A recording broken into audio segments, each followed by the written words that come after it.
Mesdames, Messieurs, ravi de vous retrouver. C'est l'heure de l'invité du jour. Une nouvelle rencontre du Club Lire est prévue pour ce samedi 8 juin 2024 à l'Université Omar Bongo, précisément dans l'amphithéâtre Ngembi Mbina, que vous connaissez d'ailleurs. À cette occasion, le roman La Nuit sera présenté par son auteur, Alno Ingouin. Un titre assez mystérieux. Pour en parler, nous recevons sur le plateau de l'invité du jour Juricia Terré. Elle est doctorante en littérature française et francophone. Bienvenue sur ce plateau de l'invité du jour. Merci, Lindsay. La littérature gabonaise peine à évoluer malgré l'immense talent que regorge le Gabon. Le Club Lire, qui se réunit presque chaque mois depuis sa mise en place, propose-t-il des pistes de solutions?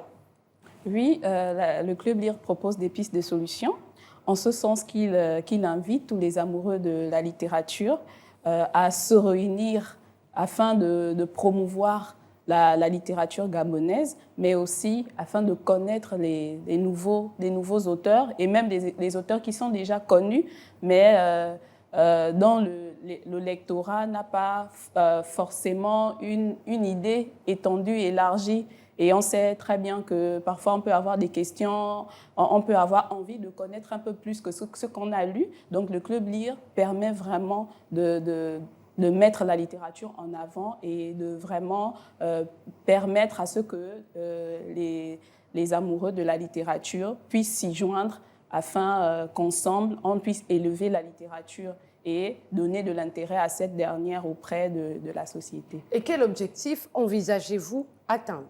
Les objectifs, c'est déjà de faire connaître les écrivains, comme je le disais tantôt, faire connaître leur dernière parution et même des parutions dont ils ont envie de parler. Et aussi amener le plus grand nombre à s'intéresser, à prendre vraiment la littérature à bras le corps et à ne pas simplement avoir un rapport éloigné avec cette dernière. Justement, pour prendre la littérature à bras le corps, vous savez, la littérature gabonaise connaît beaucoup d'obstacles pour sa promotion, Oui. Entre autres le manque de bibliothèques publiques, le coût élevé de la production d'un livre. Ces questions sont-elles évoquées lors de ces rencontres? Oui, ces questions sont évoquées chez les auteurs, par exemple, parce que ce sont les auteurs qui sont souvent amenés à fixer les prix, mais cela à cause de plusieurs difficultés.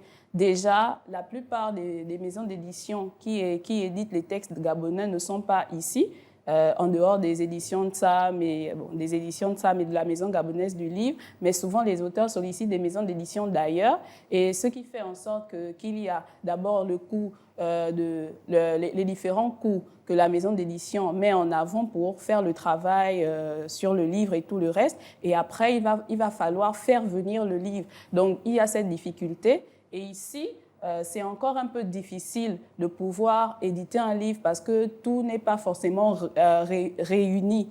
Il y a encore beaucoup d'éléments qui manquent pour que l'édition soit vraiment, comment on va dire, active ici au Gabon. Vous pensez alors qu'il n'y a pas assez de mécanismes mis en place pour la promotion de la lecture ou de la littérature? Oui, il n'y en a pas assez. Je trouve qu'il n'y en a pas assez. Mais ces dernières années, par contre, quelques manifestations, quelques événements voient le jour. Notamment, on a le Filiga et puis le CIFLAC dernièrement qui a fait sa première édition. Donc, Oui. on a des acteurs de la littérature qui mettent en place des événements, qui mettent en place des stratégies pour faire en sorte que la littérature soit connue, pour la littérature gabonaise soit connue, pour que les auteurs gabonais également donnent cette possibilité aux auteurs étrangers de venir se présenter ici sur le plan national. En d'autres termes, la promotion de la lecture. La promotion de la lecture.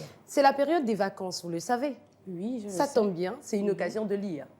Et vous avez ici la dernière parution de l'auteur Alno Ingouin qui sera présentée justement lors de cet événement.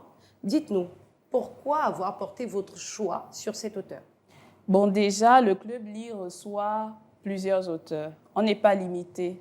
Celui qui est disponible, on l'appelle, on le joint pour qu'il vienne présenter son ouvrage au club. Donc, il n'y a pas de choix particulier par rapport à certains critères, non? Non, il n'y a pas de choix particulier. Vous voulez tous les faire connaître en un mot? On veut tous les faire connaître. L'auteur Alno Angouin compte 5 livres à son actif, Oui. dont un recueil de poèmes intitulé Les temps déchirés, un recueil de nouvelles notamment, dit « Quand me suis-je inhumé ?» Oui. 2 romans, parmi lesquels Les Veuves, qui a fait énormément parler de lui, et d'ailleurs a été présenté en France. Sa dernière parution, le roman La Nuit, et un manuel pédagogique sur l'étude du texte argumentatif, cours et exercices pratiques. Vous qui le connaissez si bien, parlez-nous un peu de son roman La Nuit.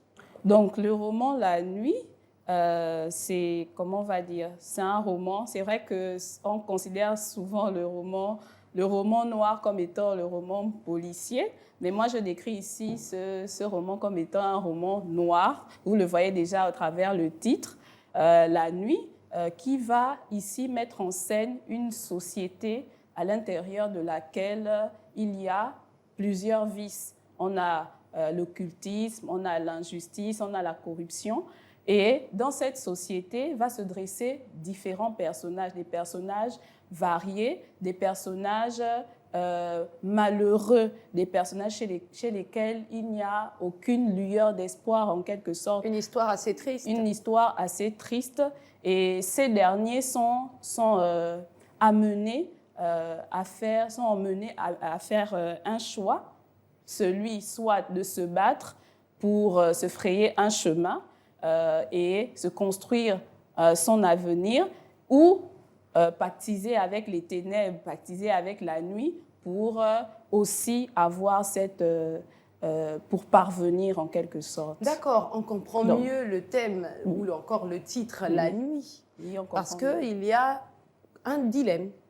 C'est aussi l'histoire d'un personnage, Chérubin Ngondo, qui après avoir fait ses études est confronté au chômage. Il sera par la suite conduit à entrer dans une secte parce que ne pouvant plus supporter cette souffrance. Les difficultés. Et voilà, décidant de choisir ce chemin plutôt que celui de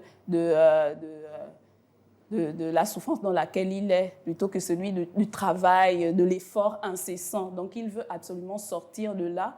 Il se réfère à son voisin. Et voilà, c'est cela qui va l'emmener à Comme quoi les mauvaises nuit. compagnies corrompent les bonnes mœurs. Selon vous, pourquoi le choix de ce titre? Parce que déjà, ce roman présente les maux qui gangrènent. Les mots qui gangrènent la société, notamment ce que j'ai cité déjà, l'occultisme, les crimes rituels, parce qu'à l'intérieur, ce qu'on nous présente, ce sont des individus qui appartiennent à une secte, et c'est cette secte-là qui est la source de leur pouvoir en quelque sorte, et ils sont amenés comment on va dire, ils sont amenés à pratiquer des crimes rituels, à tuer des enfants de moins de 12 ans, de là où ils tirent leur puissance, leur source et tout pour cela. Donc la nuit, c'est aussi ça. C'est la présentation de cette société noire, d'une société où l'injustice règne, d'une société où la corruption règne. Il n'y a aucune lueur, aucune lueur d'espoir, parce que la population à l'intérieur, elle est misérable. La population à l'intérieur ne vit pas dans le bonheur, elle souffre pour s'en sortir. Et selon vous, quel est l'apport de ce livre pour la société gabonaise? Quelle est sa plus-value? La plus-value serait déjà au niveau du style.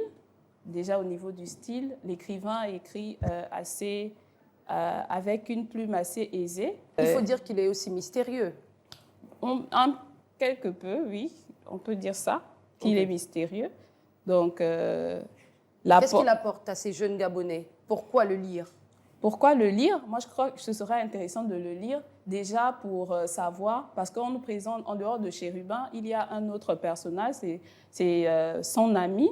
Donc, son ami qui, lui, ne va pas... Il va choisir plutôt de souffrir, de continuer, de persévérer, voilà. de persévérer et de ne pas se laisser engluer dans les mauvaises pratiques. Ne pas rentrer dans les sectes. Voilà, de ne pas rentrer dans les sectes. Donc, je ne sais plus. Un roman qui peut qui peut conduire les jeunes à prendre conscience que dans la vie, il n'y a pas, devant des situations difficiles, il n'y a pas à choisir le côté ténébreux, le côté sombre, qu'on peut aussi parvenir au travers de l'effort, au travers de la persévérance, voilà. Pour revenir sur votre venue sur ce plateau, donc la rencontre qui se tiendra ce samedi 8 juin 2024 à l'université Omar Bongo, est-ce que tout le monde peut y prendre part? Oui, tout le monde peut y prendre part parce que ce n'est pas un club fermé. Donc, nous appelons tous les amoureux de la littérature ou tous ceux qui ont un intérêt particulier pour le livre.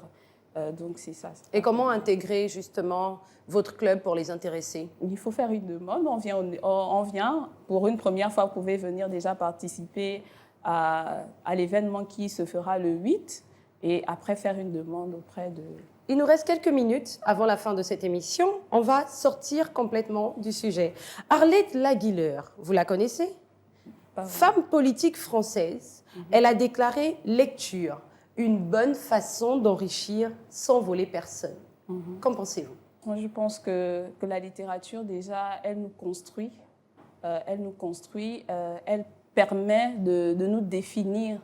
Elle permet aussi de nous définir en quelque sorte. Par exemple, lorsqu'on lit ce genre de texte, ça nous permet à nous de nous construire une identité, de nous façonner une identité et de ne pas facilement entrer dans des travers. La littérature éduque, la littérature façonne, la littérature instruit, elle construit également un individu. Donc c'est dans ce sens que je pense comprendre. La littérature construit un individu, c'est votre mot de fin. Nous sommes au terme de cette émission. Nous recevions sur ce plateau de l'invité du jour, Juricia Terré. Je rappelle qu'elle est doctorante en littérature française et francophone. Nous parlions de la prochaine rencontre du Club Lire qui est prévue pour ce samedi 8 juin 2024 à l'université Omar Bongo, précisément dans l'amphithéâtre Ngambim Bina. Surtout, ne le ratez pas. L'auteur Anno Ingouan est invité pour présenter sa dernière parution. Nous, on se dit à très vite avec un nouvel invité. Merci à tous pour votre fidélité et bonne suite de programme sur Gamma 24.